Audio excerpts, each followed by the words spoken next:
매일 성경 묵상을 돕는 해설 가이드입니다. 안녕하세요. 묵상 코치입니다. 함께 읽고 나눌 말씀은 스가랴 13장 1절에서 9절까지 말씀입니다. 스가랴 13장은 12장에 이어 여호와의 날과 관련한 여러 모습 가운데 몇몇 양상들을 다루고 있습니다. 1절에서 6절에 여호와의 날은 죄와 더러움을 씻는 샘이 열리는 날로 묘사됩니다. 그리하여 궁극적으로는 우상과 거짓 선지자들이 제거되는 날이 될 것입니다. 7절에서 9절에는 여호와의 날은 목자를 침으로 양이 흩어지지만 그 흩어진 자들 가운데 하나님의 신실한 자들을 모으는 날이 될 것입니다. 1절에서 6절은 깨끗하게 하는 셈에 대해서 말합니다. 12장 10절에서 14절은 여호와의 날을 애통하는 날로 소개합니다. 곧 사람들은 여호와의 임재 앞에서 자신의 죄를 돌아보며 애통하게 될 것입니다. 13장 1절에서 6절에서는 이런 애통에 이어 이제 여호와의 주도 아래 하나님의 백성이 돌아올 길이 제시됩니다. 곧 죄와 더러움을 깨끗하게 하는 셈이 열리게 되어 이스라엘이 정결한 모습으로 돌아올 것입니다. 이렇게 여호와의 날의 애통과 제사함을 통해 하나님과의 온전한 관계도 회복될 것입니다. 13장에서도 역시 그날에 라는 표현을 반복하며 12장에서부터 시작된 주제가 통일되게 이어져 오고 있음을 보여줍니다. 1절에 죄와 더러움이란 표현은 포괄적 의미의 죄를 가리킵니다. 죄는 흔히 사용되는 개념으로 하나님의 기준을 어기는 것을 가리키고 더러움은 정결 의식과 관련된 죄의적 개념입니다. 각각 구분되는 개념을 가리키기보다는 두 단어가 한 쌍을 이루어 온갖 죄를 포괄적으로 의미하고 있습니다. 셈은 생명의 근원을 가리킵니다. 여기서도 죄와 더러움의 씻음을 통해 궁극적으로 생명을 인도하는 역할을 한다는 점에서 셈은 적절한 비유입니다. 죄와 더러움을 씻음은 곧 깨어진 관계 회복의 신호탄입니다. 궁극적으로 거룩한 하나님께 나아갈 수 있는 길을 열어주는 것입니다. 여호와의 날에 하나님과의 관계 회복을 위해 죄 씻음은 매우 중요합니다. 새 영을 약속하는 에스겔 본문에서도 정결함의 주제는 매우 중요하게 다뤄집니다. 1절에서는 하나님 백성이 범했던 포괄적 죄를 하나님께서 온전히 해결해 주시겠다는 그분의 광범위한 은혜가 강조되고 있습니다. 2절에서 언급된 이름은 구약에서 종종, 존재, 성격, 명성을 포함하는 용어입니다. 여기서도 우상 이름을 끊어지게 한다라는 것은 단순히 이름 정도가 아니라 우상의 존재나 명성 자체를 근절하는 것을 의미합니다. 거짓 선자의 근절은 하나님과의 온전한 관계 회복과 관련이 있습니다. 신명기 18장 15절에서 20절에서 밝히고 있듯이 선지자를 세우는 것은 여호와 자신입니다. 즉 주도권이 여호와께 있으며 선지자는 자기 뜻이 아니라 오직 여호와의 뜻을 전하는 사람입니다. 그러나 거짓 선지자는 하나님께서 오는 말씀이 아니라 청중이 듣고 싶어하는 말씀만 가려서 전하려 합니다. 그러나 여호와의 날의 청중은 자신이 듣고 싶은 말을 더 이상 거짓 선지자에게서 기대하지 않습니다. 하나님으로부터 나오는 말씀에 귀를 기울이고 말씀에 비추어 자신의 인생을 되돌아봅니다. 더러운 귀신은 12장 10절에 은총과 강권의 심령에서 같은 단어입니다.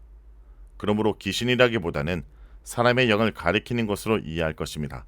여기서도 악한 영보다는 사람의 영에 작용하는 더러운 영향이나 더러운 생각을 완전히 뿌리 뽑는 것을 비유적으로 표현한 것으로 보입니다. 사람이 아직도 예언할 것 같으면 그 낳은 부모가 그에게 이르기를 내가 여호와 이름을 빙자하여 거짓말하니 살지 못하리라 하고 낳은 부모가 그가 예언할 때 칼로 그를 찌르리라. 3절은 우상과 거짓 선지자들의 근절을 강조하기 위해 가정의 예를 듭니다. 사람이 예언할 때 그를 낳은 부모가 칼로 찔리는 상황은 단순한 사실적 묘사가 아닙니다. 그것은 거짓 예언에 대해 분명하고도 확고하게 경고하고 거짓 예언의 근절을 알리는 말씀입니다. 부모의 사랑만큼 강한 관계도 거짓 예언의 근절한 일에 방해가 될 수 없다고 말함으로써 이 거짓 예언을 없애는 것이 얼마나 중요한지를 강조하고 있습니다. 한편 4절의 토롯은 선지자처럼 보이게 하는 눈속임 혹은 도구를 뜻합니다. 일리야도 같은 단어는 아니지만 토롯을 입고 다니기도 했습니다. 여기서는 거짓 선지자들이 속이기 위해 겉으로 흉내내는 행위까지도 근절될 것을 말합니다. 3절이 실제 일어난 일을 진술한 것이 아니라 가정의 예를 든 것처럼 5절에서 6절 역시 가정의 예를 들어 설명하고 있습니다.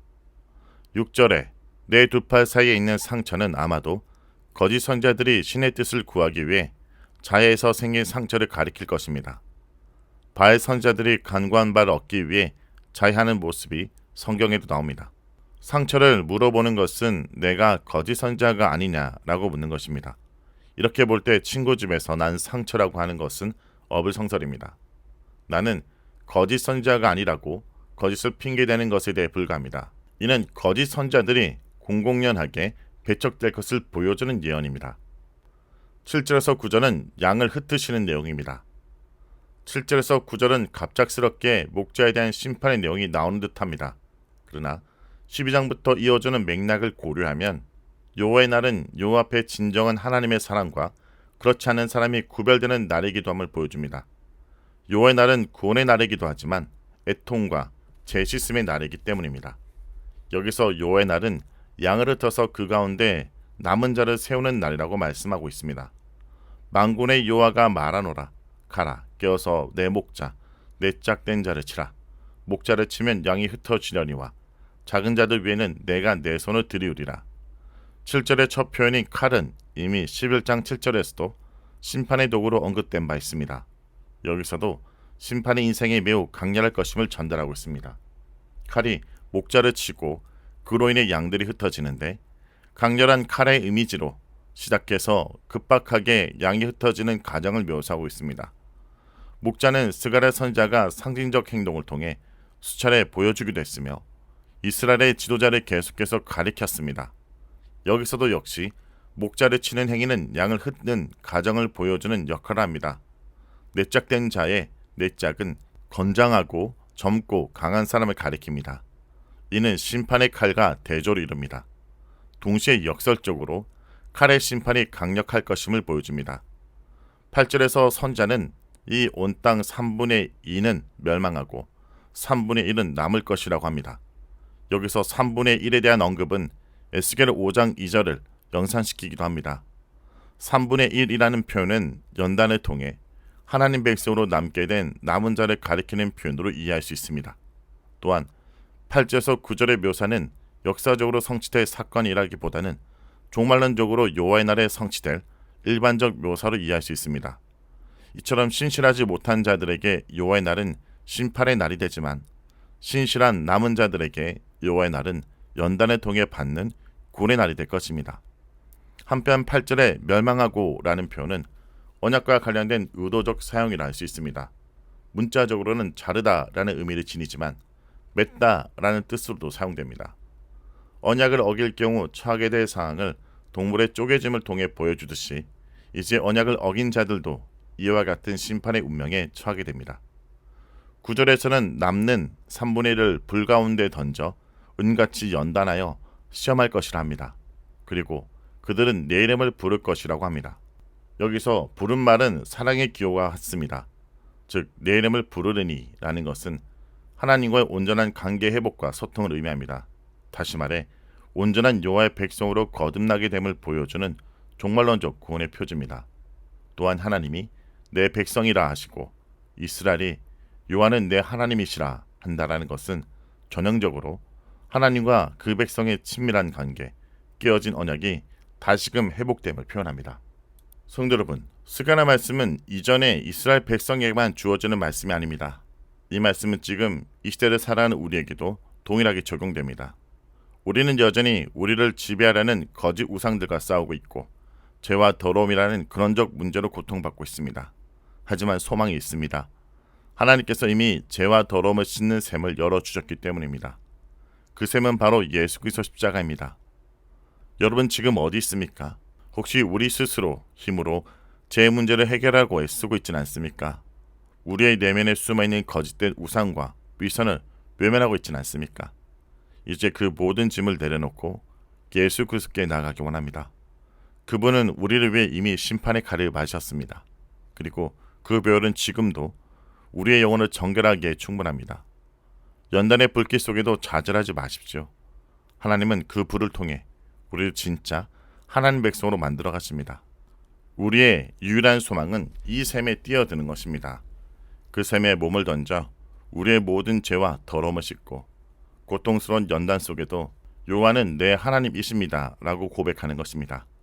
이것이 우리가 살아갈 유일한 길이며 우리 영혼의 진정한 앙시처가 될 것입니다. 말씀을 놓고 기도하겠습니다. 주님, 오늘 말씀을 통해 우리 삶을 돌아보게 하심을 감사드립니다.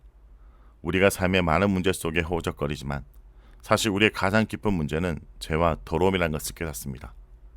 우리 힘으로는 결코 씻을 수 없는 이 영혼의 때를 하나님께서 열어주신 죄와 더러움을 씻는 셈, 곧 예수 그리스도 십자가 보혈로 씻게 하심을 감사드립니다. 주님, 우리 삶을 짓누르는 모든 거짓된 우상들과 스스로를 속이려 했던 위선들을 주님 앞에 내려놓습니다. 우리를 정결케 하기 위해 고통스러운 연단을 허락하실 때 그 불길 속에서 우리가 무너지지 않게 하여 주옵소서. 오히려 그 연단이 우리를 더 순수한 믿음으로 이끌어 마침내 요한은 나의 하나님이라고 온전히 고백하는 진정한 주님의 백성으로 서게 하여 주옵소서. 우리 위에 친히 심판의 칼을 맞으신 그리스도의 희생을 기억합니다. 그 크신 사랑 앞에 겸손히 무릎 꿇고 주님께서 우리를 위해 행하신 모든 일을 깊이 묵상하게 하여 주옵소서. 우리가 이 땅을 살아가는 동안 세상의 거짓된 목자를 분별하고 오직 참된 목자이신 예수 그리스도만을 따르게 하여 주옵소서. 예수의 이름으로 기도합니다. 아멘.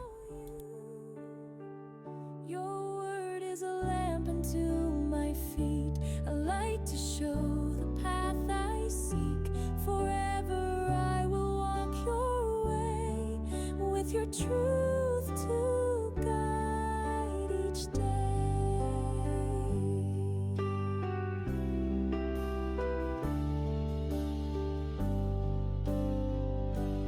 In my weakness, when hope is low, your promises